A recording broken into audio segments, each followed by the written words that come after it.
Good morning friends. Type of inflation, दो basis हैं जो सबसे इम्पोर्टेंट है वो देखेंगे। On the basis of rate of inflation ये टाइप है, और एक था कोज के बेसिस पे किसके कारण आता है इन्फ्लेशन। सबसे पहले कौन सा है? Creeping inflation. What is creeping inflation? Theory part है, देख लेते हैं फटाफट। इन क्रीपिंग इन्फ्लेशन सबसे पहले है, inflation rate is in the range of 1% to 3%. It is manageable and sometime inevitable in A growing economy. When prices are gently rise, it is referred as creeping inflation. It is the midest form of of inflation or low inflation. When prices rise by not more than up to 3% per annum year, it is called creeping inflation. ठीक है, अब ये क्या है? Simple सी भाषा में, इतना inflation 1 से 3% इन्फ्लेशन होना भी चाहिए रेंज में, तो वो क्या मैनेजेबल है, समटाइम इनविटेबल है। ज़रूरी है कि भाई ये चीज़ें, इतना इन्फ्लेशन होना ज़रूरी है एक ग्रोइंग कंट्री के लिए, डेवलपिंग कंट्री के लिए, ठीक है। और 1 से 2% इन्फ्लेशन एग्जांपल के तौर पे लगा लो कि कोई चीज़ 100 रुपये की मिल रही है, उस चीज़ को महंगा कर दिया जाता है 1% से 3% के बीच में, तो आप उसको तब भी अफोर्ड तो कर ही सकते हो। तो उसमें क्या है, इतना आप ये नहीं कहोगे कि यार इतनी महंगाई हो गई है, तो वो चीज़ ज़रूरी है, इतना इन्फ्लेशन ज़रूरी है एक ग्रोइंग इकोनॉमी के लिए। उसके बाद है वॉकिंग इन्फ्लेशन। अब वॉकिंग इन्फ्लेशन क्या है, थ्योरी पार्ट देख लेते हैं एक बार। It lie in the range of 3% से 10%. It is like a warning signal, as if it is not properly checked then it may lead to galloping inflation. अब ये भी पढ़ेंगे आगे, हम आएगा। At a rate of 10% to 50% annually. When the rate of rising price is more than the creeping inflation, it is known as walking inflation.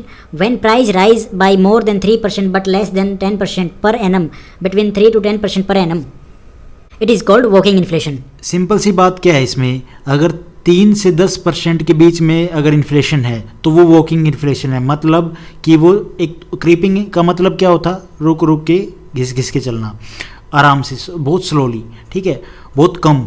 और walking inflation मतलब कि वो चल पड़ा है, बढ़ गया है, ठीक है। तो कितना परसेंट, 3 से 10% के बीच में, तो वो वॉकिंग इन्फ्लेशन है। ये एक वो इन्फ्लेशन ही वो है कि वार्निंग दिया जाता है कि अगर आप इसको कंट्रोल नहीं करते हैं या इसको मेंटेन नहीं करते हैं, प्रॉपरली चेक नहीं करते हैं कि क्यों बढ़ रहा है, तो ये कन्वर्ट हो सकता है ग्लोपिंग इन्फ्लेशन में, जो है 10 से 50% के बीच में। कि जो आप क्रीपिंग इन्फ्लेशन में जो आपको नॉर्मल लग रहा था कि 1 से 2% या 3% बढ़ा है, कोई बात नहीं है।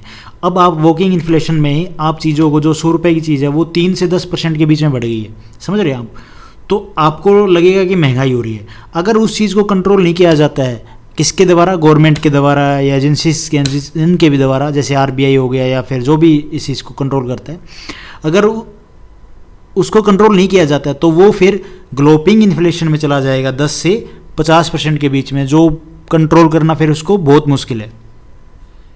क्रोनिक इन्फ्लेशन, इसके बाद हम बात करेंगे ग्लोपिंग इन्फ्लेशन की, बट इससे पहले ये जानना जरूरी है। If creeping inflation persist continuous to increase for a longer period, ये बात आप इसमें ध्यान रखें। देखो, अब हमने सबसे पहले क्रॉनिक नहीं वो पढ़ा था, क्रीपिंग इन्फ्लेशन पढ़ा, तो उसमें क्या है, बिल्कुल कम मात्रा में इन्फ्लेशन बढ़ा जो मैनेजेबल है। लेकिन इसमें क्या है, ये जो इन्फ्लेशन है ये लंबे टाइम पीरियड तक कंटिन्यू धीरे धीरे बढ़ रहा है, कंटिन्यूस टू इंक्रीज, तो it is often called chronic या secular inflation. Chronic creeping inflation can be either continuous with remain consistent without any downward moment. कम नहीं होता है, कंटिन्यू बढ़ रहा है, बेशक वो धीरे धीरे ही बढ़ रहा हो, ठीक है। तो वो तो फिर आपको पता है वॉकिंग इन्फ्लेशन में जाएगा, वॉकिंग इन्फ्लेशन से वो ग्लोपिंग इन्फ्लेशन में जाएगा। अब हम थोड़ी इसके बाद हम ग्लोपिंग इन्फ्लेशन भी बात करेंगे, जो 3 डिजिट इन्फ्लेशन होता है उसके बारे में हम बात करेंगे। इसमें और क्या बोला गया, it is called chronic because if an inflation rate continue to grow for a longer time period without any down turn then it possibly leads to hyper inflation. अब इसके बाद हम बात करते हैं मॉडरेट इन्फ्लेशन की। अब मॉडरेट इन्फ्लेशन क्या है, concept of creeping and walking inflation club together पहला वाला कि जो 3 से 10%, 10%, उसके बाद जो 10 से नहीं, पहले वाले में 1 से 3% जो क्रीपिंग इन्फ्लेशन था, उसके बाद वॉकिंग इन्फ्लेशन में 3 से 10%। इन दोनों को अगर मर्ज कर दें या क्लब करके together are called moderate inflation when price rise by less than 10% per annum, single digit inflation rate हो, मतलब समझ रहे हो आप कि 9%, 8%, 7%, 6%, 5%, ये वाले डिजिट। It is non moderate inflation, it is a stable inflation और not a serious economic problem. तो वो बात जो क्रीपिंग इन्फ्लेशन मैंने सबसे पहले बोली, वही बात ये मॉडरेट इन्फ्लेशन का एक इसी में घुमा फिरा के इन्होंने यही बात बोल दी। उसके बाद है रनिंग इन्फ्लेशन। रनिंग इन्फ्लेशन की बात की गई है 2 डिजिट वाला जो इन्फ्लेशन है। कैसे? थ्योरी पार्ट देखो, the rapid acceleration in the rate of, एकदम रैपिडली इन्फ्लेशन का बढ़ना, rate of rising price is referred as the running inflation, एकदम कंटिन्यू, मतलब कुछ कम टाइम में ही एकदम बढ़ गया।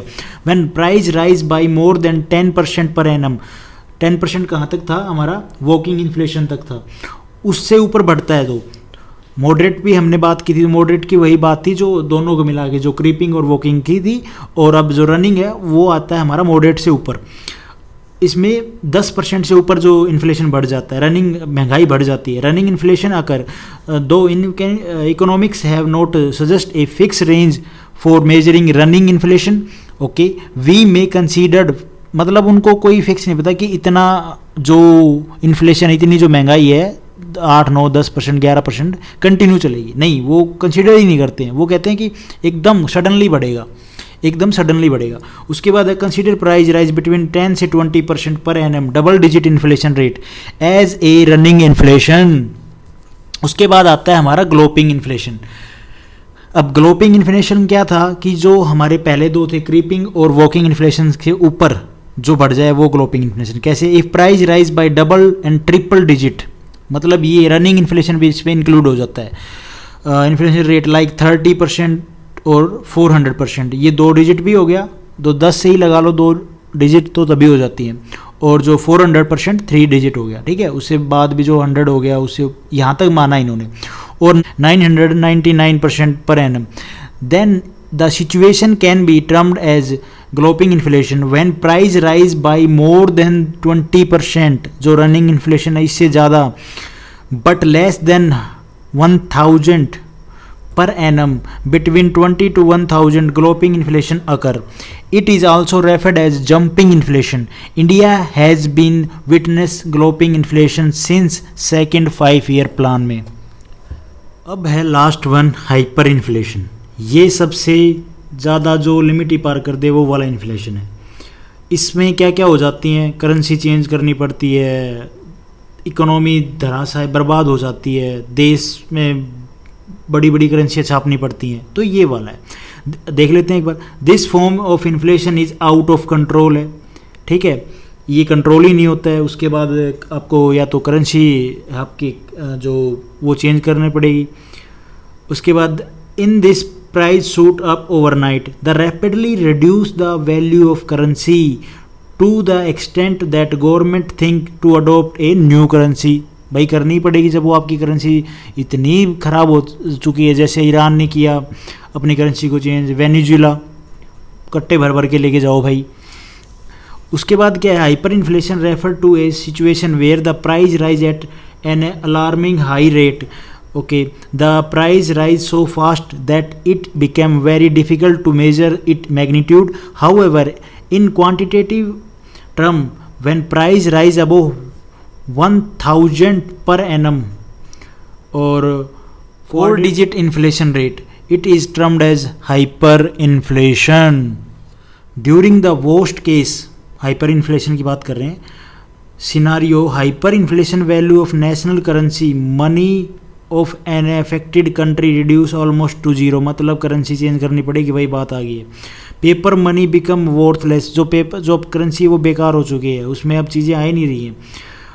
तो लोग क्या स्टार्ट कर देते हैं, जो हिस्ट्री जो एशियन टाइम में या मिडिवल हिस्ट्री में जो चीज़ें यूज़ की जाती थी, ट्रेडिंग, बार्टर सिस्टम, ट्रेडिंग इधर in a gold and silver of some time even use the old barter system of commerce Two worst example of hyperinflation recorded in world history are those experienced by Hungary 1946 and Zimbabwe 2004 से 2009 तक। तो ये था hyper inflation, जो किसी भी country के लिए अच्छा नहीं होता है, उसकी करेंसी को बर्बाद कर देता है, उस देश की इकोनॉमी को बर्बाद कर देता है, और लोगों के पास फिर कोई ऑप्शन नहीं पड़ता है कि सामान के बदले सामान वहाँ पे ट्रेडिंग होती है। सो ये थे बेसिक टाइप जो इन्फ्लेशन के हैं वो। तो कंक्लूजन क्या निकला, देखो क्रीपिंग जो इन्फ्लेशन था वो 1 से 3% तक जो मैनेजेबल है, जो होना भी चाहिए एक डेवलपिंग कंट्री के लिए। उसके बाद आता है वॉकिंग इन्फ्लेशन जो थोड़ा सा बढ़ा है एकदम, तो वो आ जाता है, या क्रोनिक इन्फ्लेशन कह लो उसको, जो 3 से 10% सिर्फ 3 से 10% के बीच में है जो, वो वॉकिंग इन्फ्लेशन। उसके बाद आता है एकदम रनिंग इन्फ्लेशन जो 10% से सीधा 20% जाता है। उसके बाद आता है ग्लोपिंग इन्फ्लेशन जो 3 डिजिट में आ जाएगा, ठीक है। और उसके बाद आ जाता है हाइपर इन्फ्लेशन जो पूरी इकोनॉमी को या पूरी करेंसी चेंज करनी पड़ेगी, बर्बाद हो चुका है देश। और उसके बाद हाइपर इन्फ्लेशन, ये नहीं ग्लोपिंग इन्फ्लेशन बताया मैंने। उसके बाद आ जाता है ग्लोपिंग इन्फ्लेशन जो, जिसमें क्या है, जो तीनों डिजिट के जो नंबर है उतना, जैसे कि 30% से 400% तक जो इन्फ्लेशन रेट है वो बिलोंग करता है।